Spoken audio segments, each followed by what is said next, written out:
tentang kecederaan terbakar dengan lebih terperinci. Pertama sekali, kumpulan kami terdiri daripada 4 orang, iaitu yang pertama saya sendiri. Nama saya Siti Zulaikha binti Fakrul Amin, bernama matrik D202101094432. Saya bersama 3 orang rakan saya lagi yang bernama Nurin Najwa Maroni, Nurul Syafiqah binti Ismail dan Hanis Aida binti Ma'ad. Pertama sekali, kebakaran merupakan satu bencana yang disebabkan oleh api atau pembakaran tidak terkawal. Ini boleh membahayakan nyawa dan manusia, bangunan dan ekologi. Kebakaran lazimnya akan menyebabkan kerosakan dan kemusnahan pada binaan dan kecederaan kepada manusia serta boleh menyebabkan kematian hidupan manusia dan alam sekitar. Sementara itu, kecederaan kepada kulit dan tisu badan disebabkan oleh terkena haba kering, iaitu disebabkan oleh api yang menyala, bahan api objek-objek panas, bahan kimia dan arus elektrik. Manakala melecur pula ialah kecederaan yang disebabkan oleh haba lembab seperti air mendidih, wap air atau minyak panas. Seterusnya, untuk pengelasan tahap kebakaran, kita ada 3 tahap, iaitu tahap yang pertama ialah superficial, tahap yang kedua ialah partial thickness dan tahap yang ketiga ialah full thickness. Untuk tahap yang pertama iaitu superficial, ianya hanya melibatkan lapisan paling luar kulit iaitu epidermis. Ianya akan menyebabkan kulit menjadi merah dan kering serta tiada pembentukan lepuh iaitu blister. Ianya juga akan menggelupas di lapisan epidermis dan kebengkakan akan berlaku serta mangsa akan berasa sakit dan berasa pedih apabila disentuh di bahagian yang terbakar. Untuk tahap yang kedua, partial thickness, ianya melibatkan lapisan bawah kulit iaitu epidermis dan dermis dan bahagian terbakar akan menjadi warna putih ataupun merah ceri serta bahagian luka akan menjadi lembab dan gelembung serta mangsa akan merasakan sakit yang kuat.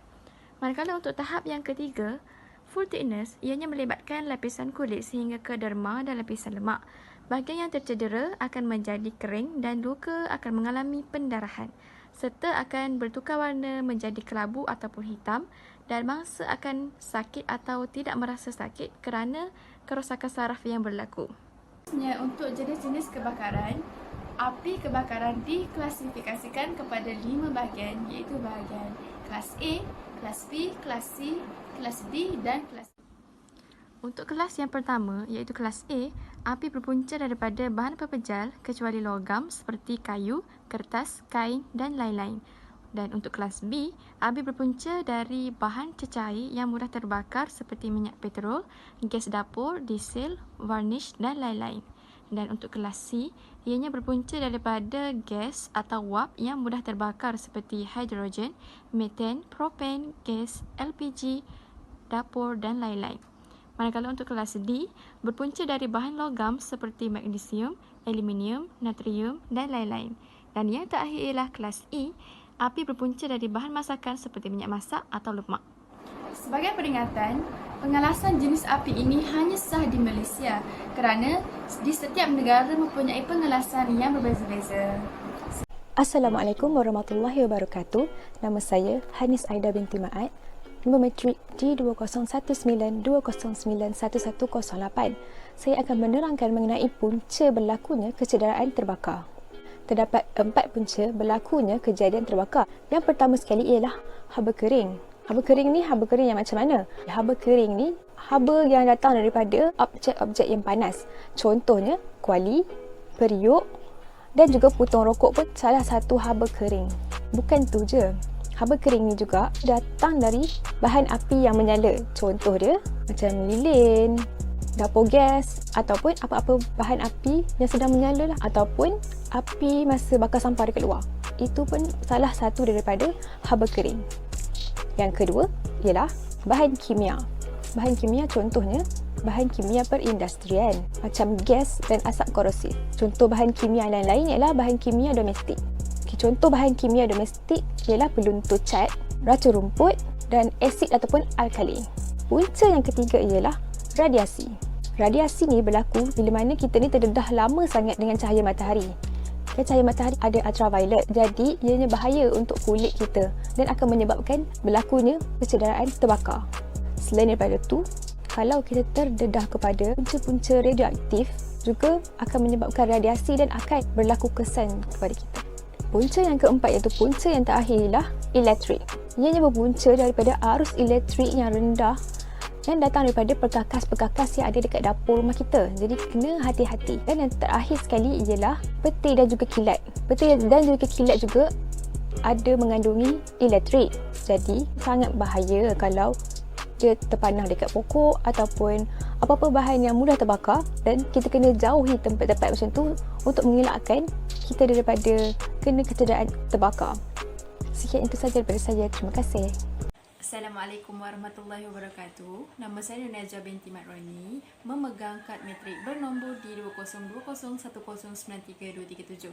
Pada hari ini saya akan berkongsi tentang prinsip umum pertolongan cemas bagi kecederaan terbakar ataupun melecur. Pernah hadapi situasi ini? Apa yang perlu dilakukan?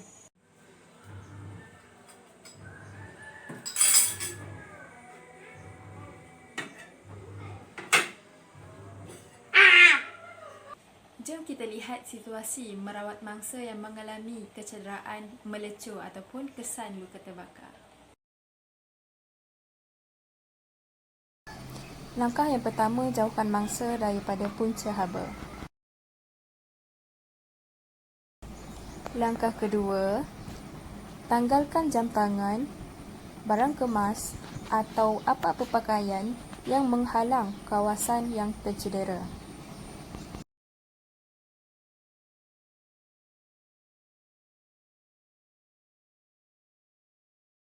Langkah ketiga, alirkan air pada kawasan yang melecur selama 15 hingga 20 minit untuk mengurangkan rasa sakit dan menghilangkan haba.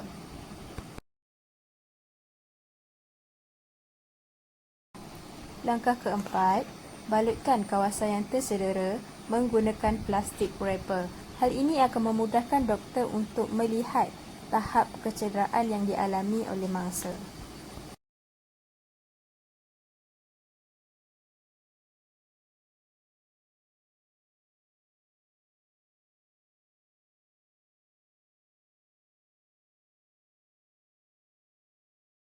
Atau anda juga boleh membalut kawasan yang tercedera menggunakan kain yang bersih. Anda digalakkan untuk memakai sarung tangan bagi mengelakkan jangkitan pada kawasan kulit mangsa yang melecur.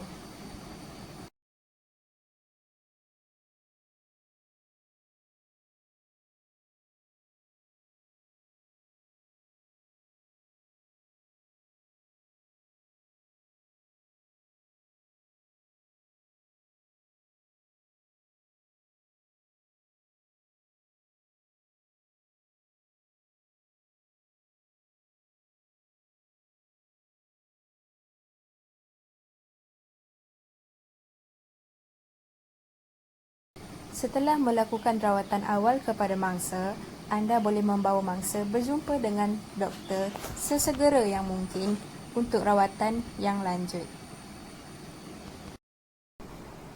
Jangan letakkan bahan-bahan di bawah pada luka yang melecur kerana ia hanya akan memburukkan lagi keadaan. Assalamualaikum, saya Nurul Syafiqah binti Ismail, pemegang nombor matrik D202010943888, ingin berkongsi tentang langkah-langkah untuk mengelakkan daripada kecederaan melecur. Kebiasaannya, kecederaan melecur ini berlaku di kalangan kanak-kanak kerana sifat mereka yang ingin tahu dan mereka juga masih tidak pandai untuk menjaga keselamatan diri mereka tanpa pantauan orang dewasa. Jadi, kita sebagai orang dewasa haruslah mengambil peranan ini untuk mengelakkan daripada perkara ini berlaku. Langkah yang pertama, sentiasa memantau anak-anak ketika berada di dapur. Kecederaan melecur ini biasanya berlaku di dapur kerana terdapat pelbagai alatan panas.